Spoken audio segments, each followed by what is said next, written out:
আলহামদুলিল্লাহ, কাজের মধ্যে থাকবেন সবসময়। কাজ করলে কখনো বিফলে যাবে না। আপনি যত সুন্দর করে কাজ করবেন, ইনশাআল্লাহ সফলতা আপনার হাতে ধরা দিবে। কারণ আপনি যদি কষ্ট না করেন, তাহলে কোনোদিন সফলতা আপনার সাথে ধরা দিবে না। তাই সবাই কষ্ট করবেন, কাজ করবেন, কাজ শিখবেন, শিখে সফলতা এক সময় না এক সময় ইনশাআল্লাহ আপনার হাতে ধরা দিবে।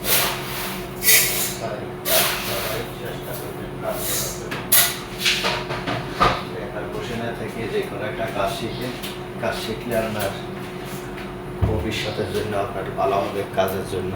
যে কোনো জিনিস আপনি করতে পারলে বসে থাকার জন্য দরকার হবে না। বিদেশে আসেন, যদি আপনি কাজ জানেন, বসে থাকা লাগবে না। ইনশাআল্লাহ যে কোনো একটা কাজ আপনার জানা আছে, আপনি কাজ করতে পারবেন, টাকা কামাই করতে পারবেন। আপনি যদি বসে থাকেন, কাজ না শিখেন, তাহলে কোনোদিনও আপনি সফলতার মুখ দেখবেন না। কারণ যা ইনকাম করবেন তা আপনার সংসারে শেষ হয়ে যাবে, অগ্রিম কোনো ইনকাম আপনার আসবে না।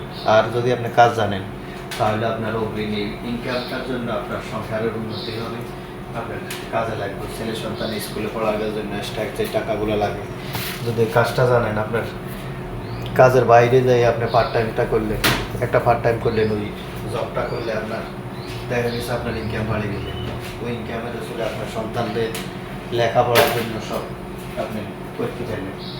কারণ আপনার তাহলে কোনো সমস্যা হবে না। তাই সবাই কাজ শিখেন। আপনার কাজ শিখলে, কাজ ছোটো, যে কোনো কাজে ছোটো না। কাজ শিখে বিদেশে আসেন, দেশে থাকেন, যেখানেও কাজ জানা থাকলে আপনারা যে কোনো লোকে ডাকে নিব। আর যদি আপনার কাজ জানা না থাকে, তাহলে আপনাকে এই দেশেও ডাকবে না, বাংলাদেশেও ডাকবে না। ঠিক আছে? আর এই খানাটা তো কেমন হলো সবাই জানাবেন, লাইক কমেন্ট করে পাশে থাকবেন। ইনশাআল্লাহ দোয়া রইল সবার প্রতি। আসসালামু আলাইকুম।